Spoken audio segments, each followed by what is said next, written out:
सामने एक सन्यासी तैरता आता सबको दिखाई दिया। लोग उसे देखकर आश्चर्य करते थे कि वह नदी के ऐसे प्रबल वेग को चीरता हुआ कैसे चला आ रहा है। सबके देखते ही देखते वह सन्यासी नाव के पास आकर उछलकर नाव में आरूढ़ हो गया और लगा उसको चलाने। थोड़ी देर में ही वह वेगवती जलधारा को चीरता फाड़ता हुआ नाव को भय से बाहर ले गया।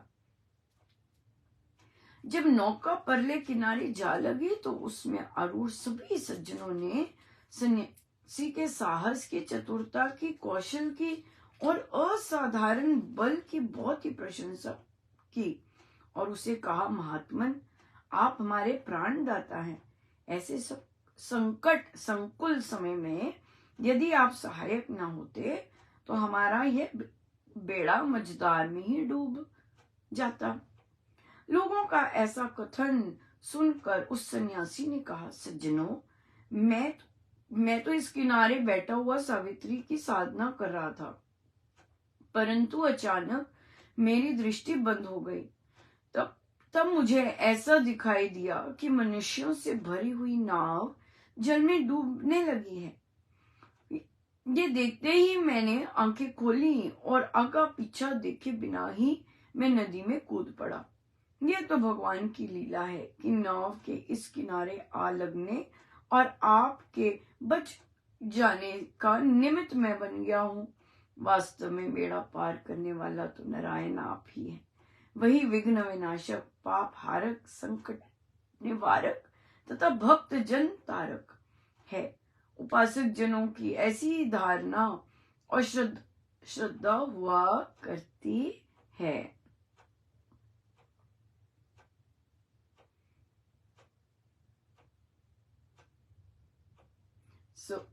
बिल्कुल सही। प्रभु ने जिससे जो काम करवाने ही होते हैं।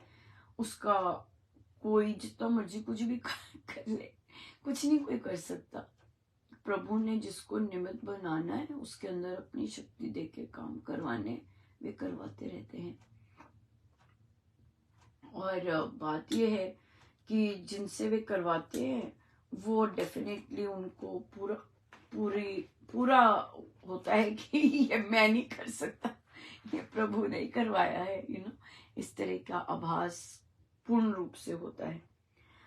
बहुत अच्छा दिन रहा। और एक और बड़ी बहुत मैं प्रभु की ऐसे ही निमित्त मेरे लिए भी निमित्त ही का कार्य था जो कि प्रभु ने किया।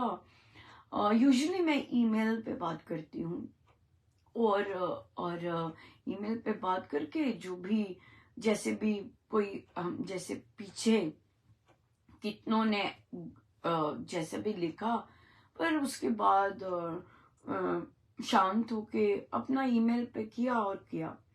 लेकिन कई चीजों से ऑफ कोर्स मैं भी घबराती, क्योंकि कई मुझे पता होते हैं कि कई जो पेरेंट्स होते हैं वो बहुत लाउड होते हैं और यहाँ फिर बहुत कर्कश वो बोलेंगे, बोलने नहीं देंगे किसी को, और उनको हमारी आवाज से और नाम से पता लग जाता है कि हम यहाँ के नहीं है। तो इसी तरह का एक पेरेंट था। लेकिन ये बच्चा पूरे पिछले क्वार्टर नहीं आया, इस क्वार्टर भी नहीं आ रहा था, और वो तो गड़बड़ हो जानी थी, तो इसलिए मुझे कांटेक्ट करना ही था। और मेरे पास उनका कोई ईमेल एड्रेस जो बच्चे ने लिखा था वो ठीक नहीं था, ठीक वाला एड्रेस नहीं था। तो इसलिए अब you have to face it, जिससे डर लगता है तो फेस करना ही था। और तो पर फिर महाराज ही है ना, तो मैंने कॉल किया और अच्छे से बात की, शुरू की बात। और फिर तो उनकी मदर ने उनकी जो दूसरी साइड पे कैसे बात शुरू की, कहते मुझे नहीं पता आप कितनी पढ़ी लिखी हैं और मुझे नहीं पता कि आप कितना बच्चों को जानती हैं, और तो आप जिस तरह से पढ़ा रही हैं, आपने इस चीज के लिए नंबर काटे और इस चीज के लिए नंबर काटे, मुझे नहीं पता आप कैसे पढ़ाती हैं या क्या है आपका पढ़ाने का।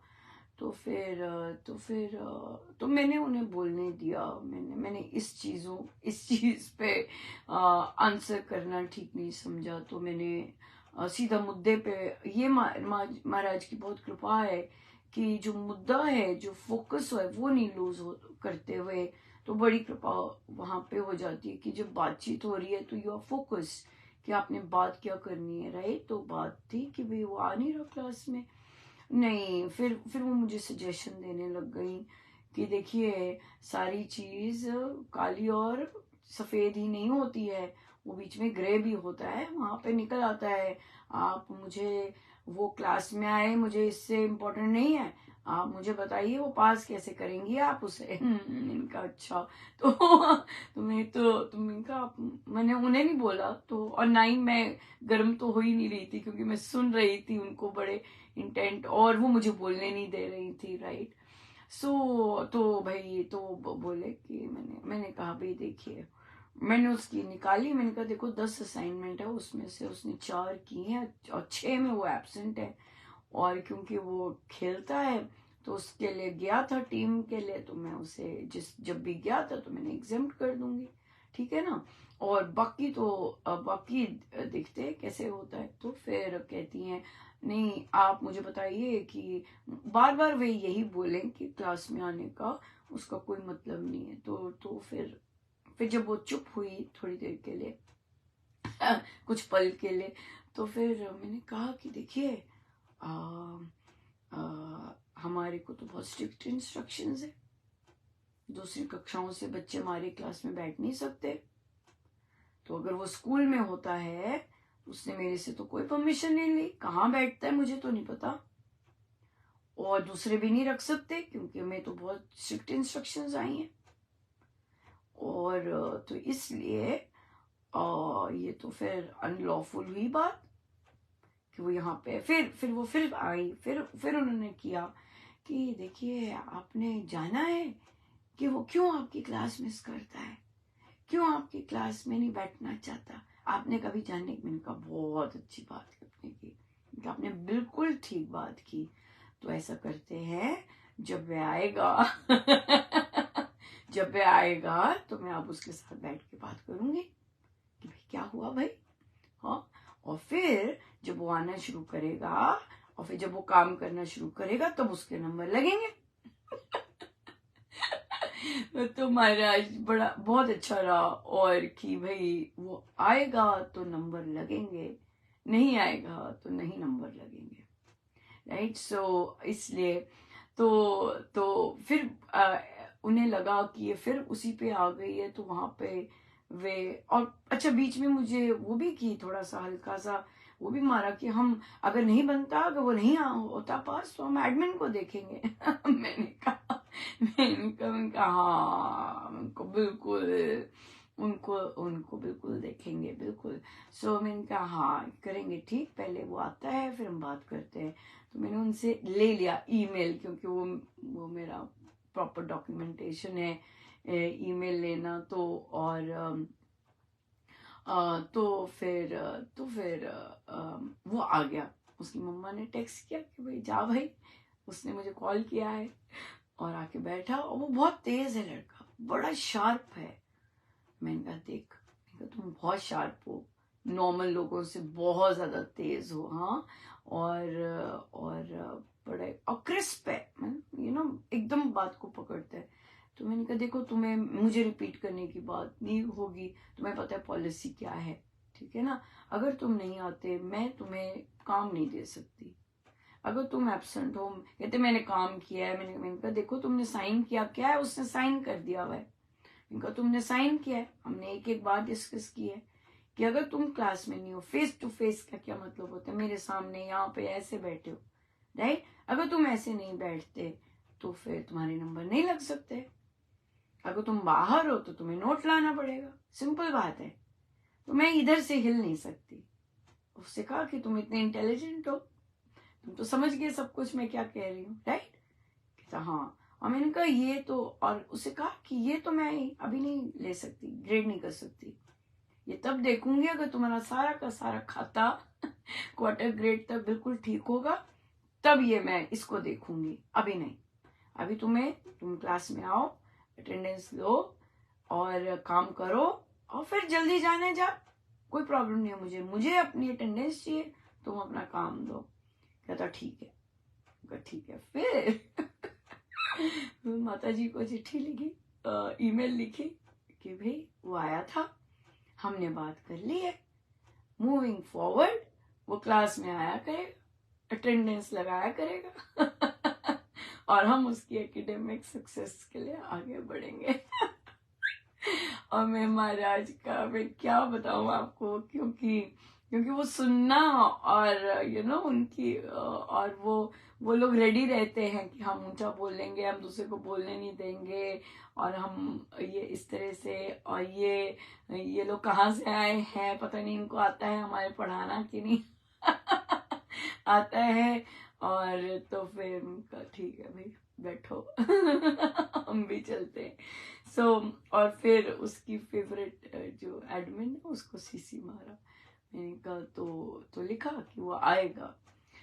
ये जो और आज का जो उपयोग भी था कि मनोबल जो है बहुत प्रभु कृपा करते हैं और देते हैं, और मैं तो गारंटी ले सकती हूँ सब खुद ही करते हैं मैं ऐसी शक्तियों के आगे कमी खड़ी होती हूँ। और पर देखिए वो भगाना नहीं चाहते, वो कहते हैं सामना करो, और फिर खुद ही करते हैं सब कुछ। मैं तो बस बैठी रहती हूँ और बैठी भी रही। पर बाकी ये बहुत अच्छी होती है कि कॉन्वर्सेशन में जो आपको नीचे गिराना या ऐसी बातें करना, वो आप इतनी छाननी मार देते हो ना, और आप रिस्पॉन्ड ही नहीं करते। मैं ईमेल्स में भी रिस्पॉन्ड ही नहीं करती। जो भी कोई ऐसा बोल रहा है आप ऐसे ये वो, मैं जो हूँ, मुझे तुम्हें हर को तोड़ना, मैंने अपना झंडा वो करना है, जहाँ चाहिए वहीं करेंगे ना। आपको क्या, एक को क्या प्रूव करना मैं क्या हूँ। तो फिर और मैंने बताना भी जरूरी नहीं समझा। मैं चुप करके सुन रही थी। हाँ जैसी भी है आपका पुत्र जी हम ही से पढ़ रहे हैं इसलिए तो फिर वो ये भी बहुत ये सब महाराज करते हैं कि इग्नोर करना, उससे वो उन चीजों से हावी नहीं होने देना और मुद्दे पे आना वो सच में रही कि सारी मैंने इतना सुना दिया, फिर आ गई कि क्लास में आना है। मैंने कहा हाँ भाई ये तो मैं हिलूंगी नहीं यहाँ से। मैंने तो धन्यवाद भी दिया था कि मैं यहाँ से हिलूंगी नहीं, तो इसलिए चाहे ग्रे दिखाओ चाहे पर्पल दिखाओ, कोई मर्जी रंग दिखाओ, तो रूल्स तो वाइट एंड ब्लैक ही होते हैं, ग्रे नहीं होते। और अगर ग्रे होते तो वो बना देते, और वो सबकी भलाई के लिए किए। तो ये बहुत अच्छा रहा, बहुत ही अच्छा रही ये चीज। ये बहुत कृपा है उनकी, मेरा इसमें कोई क्रेडिट नहीं है, सब मेरे गुरुदेव का क्रेडिट है वही करवाते हैं सब। प्रश्न आया हमारा कि हमारे रिश्तेदार हैं और 2 घर छोड़ के ही एक ही गली में रहते हैं, और वहां पर एक रिश्तेदार जी की डेथ हो गई है, तो उनकी जो पत्नी है वो बहुत डिफिकल्ट है।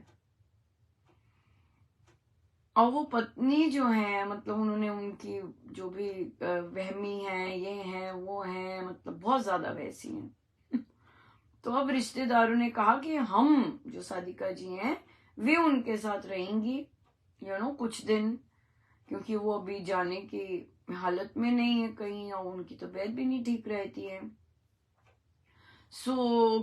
और वो सादिका जी कह रहे थे मैं सोच रही हूं कि कैसे होगा, बहुत डिफिकल्ट मुझे लग रहा है कि वो जिस तरह की उनकी पर्सनैलिटी है कैसे होगा।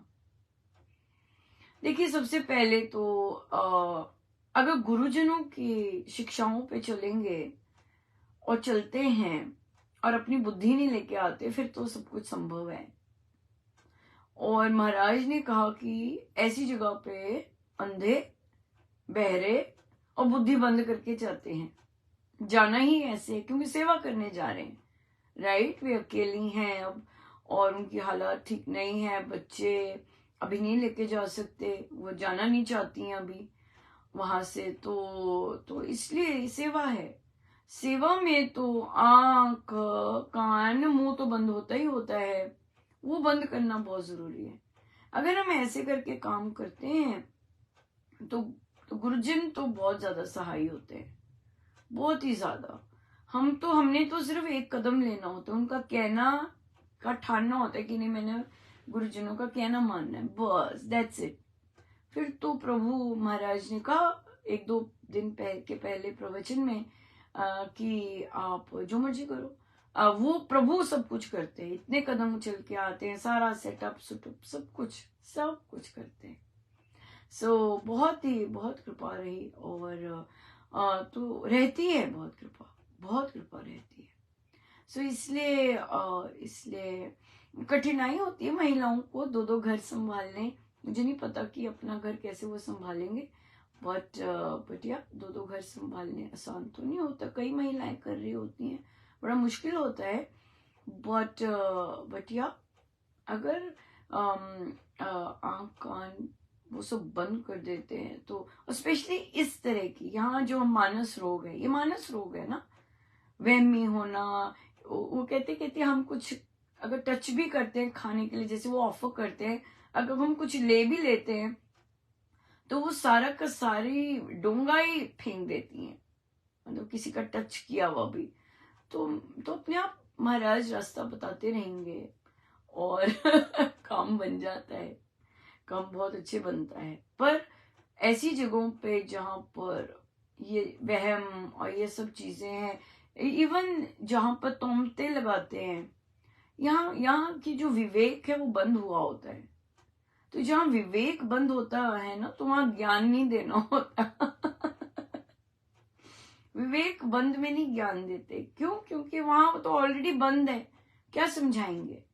तो इसलिए ये दृष्टि होनी बहुत जरूरी है कि उनको समझ नहीं आ रही मेरी बात, में क्या कह रही हूं, तो चुप ही हो जा। ऐसे होना होता है, नहीं आती समझ, राइट। तो जैसे इसी सिमिलर टू दिस क्वेश्चन आया कि मुझे पता है कि मेरे बहन के घर में कुछ अनबन हो रहा है, मुझे पता है रीजन, मुझे दिख रहा है रीजन, ओके। तो कहते कि फिर मैं उसे बताऊं जाके? नहीं,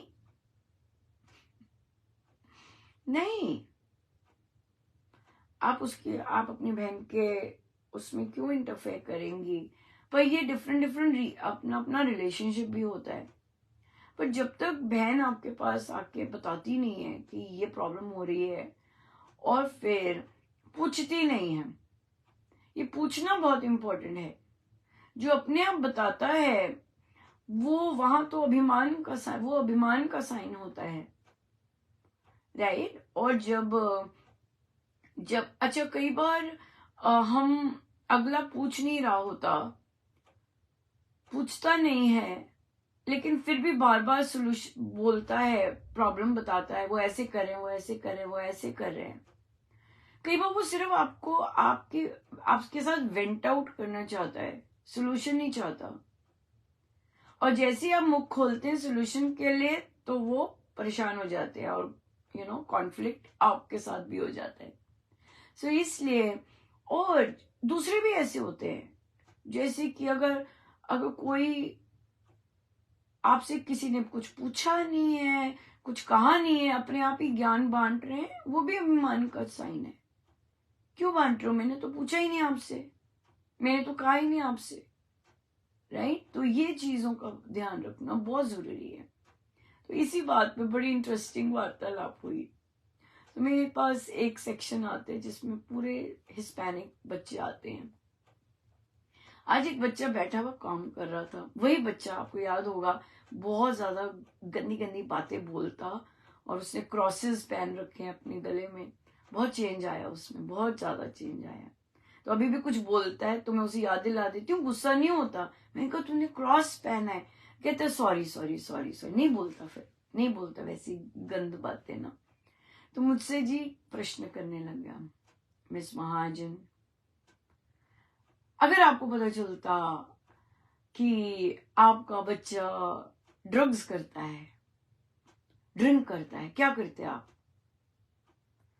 उसे छोड़ देते, उसे मारते? नहीं, सबसे पहले शुरू किया, आप गाली देते हो, बच्चे को। मैंने कहा नहीं, क्यों? कहते कभी नहीं दी। मैंने कहा नहीं, मैंने गाली देती, मैं गाली देती ही नहीं हूँ वैसे भी। कहते बहुत गुस्सा आए तो क्या करते हो? मैंने कहा नहीं आता, बड़ी कृपा है। और मैंने उसे बोला, मैंने कहा आई एम ब्लेस्ड कि मुझे ऐसा ऐसा गुस्सा नहीं आता कि मुझे गाली देनी पड़े। कहते नहीं अब। मैंने कहा नहीं, नहीं आता। उसने जब मैंने बोला कि मैं ब्लेस्ड हूँ तो वो चुप हो गया, फिर उसने आगे नहीं किया। फिर कहता है अगर आपको पता चले आपका बच्चा ड्रग्स ले रहा है, क्या करोगे आप? मैंने कहा सबसे पहला तो रिएक्शन होगा, मुझे बहुत ज्यादा पैनिक हो जाऊंगी और शायद मैं रोऊंगी भी। ये क्या हो गया? हाँ, लेकिन मैंने कहा कि मेरा तो एक ही द्वार है, मैं अपने प्रभु के पास ही जाऊंगी और वहीं वहीं अपना सब कुछ रखूंगी और बस, और तो मैं कुछ कर नहीं सकती, है ना। कहते फिर आप उसको डॉक्टर के पास लेके जाओगे, ये सब करोगे? मैंने कहा हाँ, वो तो फिर। मैंने कहा देखो, जहां अगर हम प्रभु के आगे नतमस्तक होते हैं तो फिर हमें सही रास्ता मिलता है, फिर हमें वो दिखाएंगे सही रास्ता, तो मैं चल पड़ूंगी। अच्छा मिस महाजन, अगर आपको पता हो कि वो ड्रंक है, उसने पी ली है बहुत ज्यादा और फिर ड्राइविंग कर रहा है, क्या तब आप क्या करोगे? तो गुस्सा करोगे तब? मैंने कहा देखो, बच्चे जब बाहर होते हैं तो उनके साथ हम हर समय नहीं हो सकते, राइट? तो क्या है, जो ये प्रभु हैं, ये सारे ब्रह्मांड का बहुत अच्छी से चला रहे हैं ना। सिर हिला रहा था, सारे नंबर दे रहा था मुझे।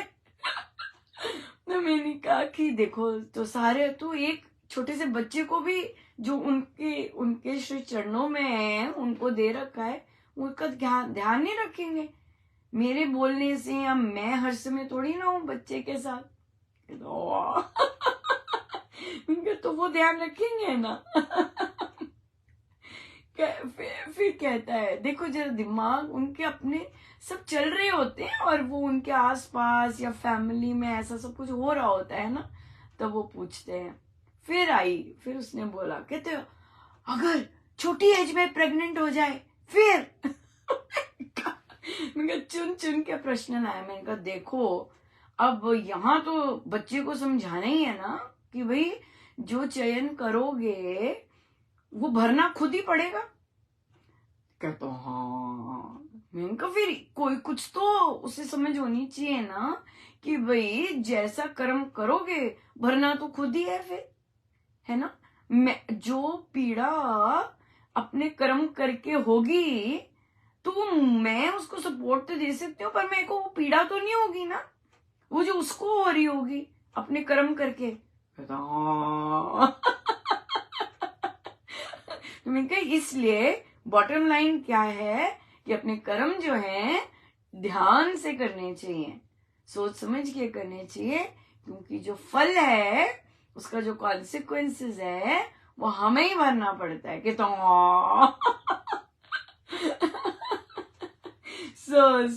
सो देखिए आज कितनी प्रभु की कैसी लीला है कि, तो इसलिए तो उन्हें भी कहा कि वे बच्चों कि तुम्हें भी अपने कर्म ध्यान से करने चाहिए, क्योंकि भरना तो फिर तुम्हें ही पड़ेगा, और कुछ नहीं होगा, भरना तो तुम्हें ही पड़ेगा।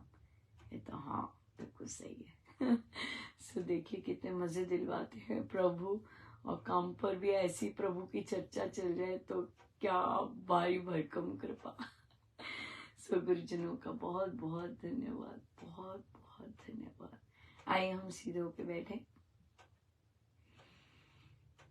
अपने प्रभु अपने गुरुजनों के श्री चरणों में बारंबार नमन अनंत।